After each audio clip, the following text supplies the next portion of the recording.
बिस्मिल्लाहिर्रहमानिर्रहीम अस्सलाम वालेकुम and welcome to informational palace.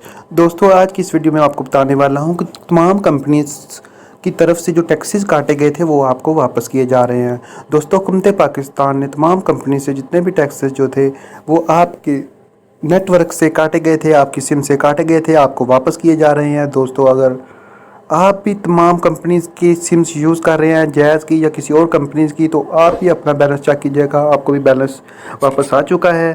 तो दोस्तों, आज की इस वीडियो में आपको यही बताने वाला हूँ कि इस बैलेंस को चेक कैसे करना है और इस्तेमाल कैसे करना है। उससे पहले वीडियो स्टार्ट करें, आप जल्दी से हमारे चैनल इन्फॉर्मेशनल पैलेस को जल्दी से सब्सक्राइब कर दें और साथ में जो है अच्छी इस वीडियो के लिए आप हमारे जो चैनल इन्फॉर्मेशनल पैलेस को सब्सक्राइब भी कर दें। ठीक है, तो दोस्तों ऐसा करना है कि आपने सबसे पहले जाना है, मैंने वीडियो प्रूफ के साथ आपको दिखाऊंगा। मेरे पास कुछ पिक्चर्स पड़ी हैं जो कि मैंने अभी जो है डाटा मंगवाया, मैं आपको दिखा देता हूं अभी कि आपने उसको कैसे हासिल करना है। ठीक है, तो आपने उसको कैसे देखना है, ये देखें, मैं अभी वीडियो प्रूफ के साथ देता हूँ। ये देखें, आपके पास है रुपीज़ 322.65 जो नवंबर 12 तक इस्तेमाल कर सकते हैं। ठीक है, इस तरह ये देखें 317 रुपये हैं। इस तरह अगर मैं आपको अभी चेक करा देता हूँ अपनी सिम से जो कि मैं यूज़ कर रहा हूँ।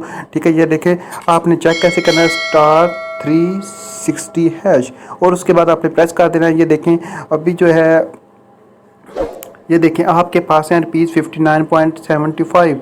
तो यानी कि ये मैं 12 जुलाई तक 12 बजे तक यानी कि 12 नवंबर तक इस्तेमाल कर सकता हूं और ये 12 बजे तक इस्तेमाल कर सकता हूं। दोस्तों, इसी तरह से आप भी अपने बैलेंस चेक करें, आपका भी कंपनी जो बैलेंस जो है वापस आ चुका है, आप भी इस बैलेंस को यूज़ कर सकते हैं 12 नवंबर तक। ठीक है दोस्तों, अगर आपको ये मैसेज नहीं आया तो आप जल्दी से 361 मतलब 361 पे मैसेज कर दें *361#। तो इससे कर दें, अगर आपको नहीं आया तो आपको मैसेज उनको जब रिसीव हो जाएगा तो वो आपका बैलेंस जो है वापस कर देंगे। ठीक है, तो इस तरह से दोस्तों, आप चूँकि मेरा बैलेंस आ चुका है इसलिए मुझे ये मैसेज आया है, तो आप ऐसा करें कि आप जल्दी से मैसेज कर दें ताकि आपको आपका बैलेंस वापस मिल सके। तो दोस्तों, ये थी एक अच्छी इन्फॉर्मेशन जो मैंने आपके साथ शेयर करना चाहिए और मैंने शेयर कर दी है। और दोस्तों, उम्मीद है आपको हमारी ये वीडियो अच्छी लगी होगी। अच्छी लगी है तो लाइक शेयर कमेंट कर दीजिएगा और चैनल को भी सब्सक्राइब कर दीजिएगा। मिलते हैं अगली वीडियो।